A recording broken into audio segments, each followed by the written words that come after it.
Thank God, for Doherty Villa, can I say, and the work that Bill and the family have done together with the community in establishing, retirement facilities where elderly people can live secure, close to their family, and in a high degree of comfort.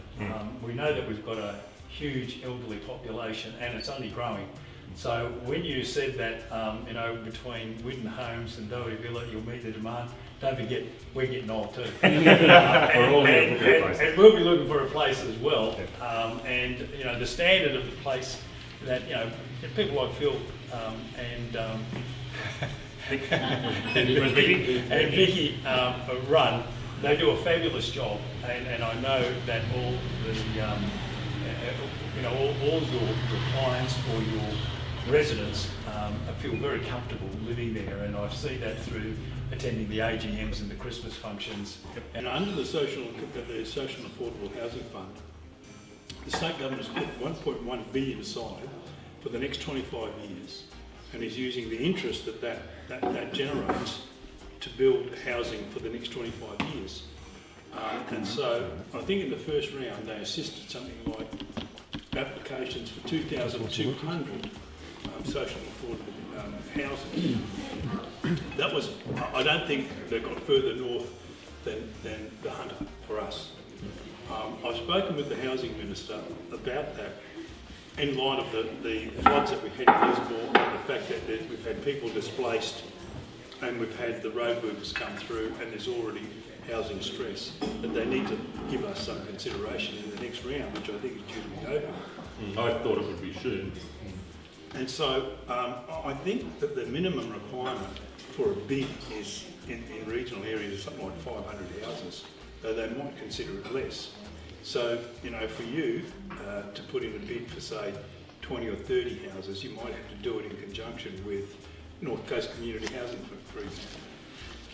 And that's how I would see, and I think that it should be fair and reasonable. And what you're saying about providing housing for seniors, social and affordable housing, is fundamental.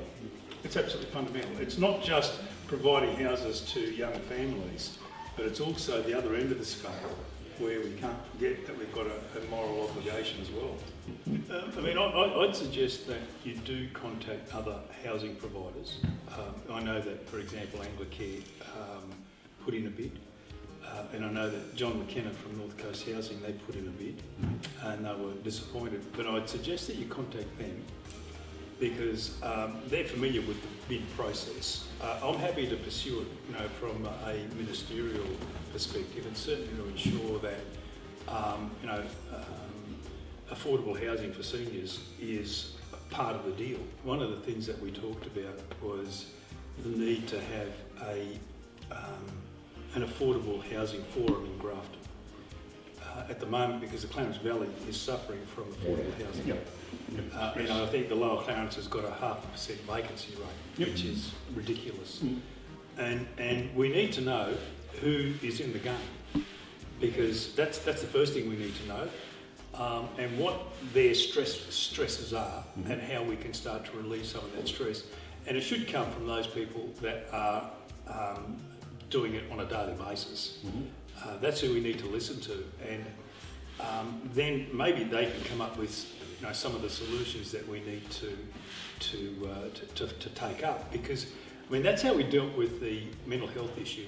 It started from the ground and it worked up, and thank God for the federal government kicking in 8 million for the headspace.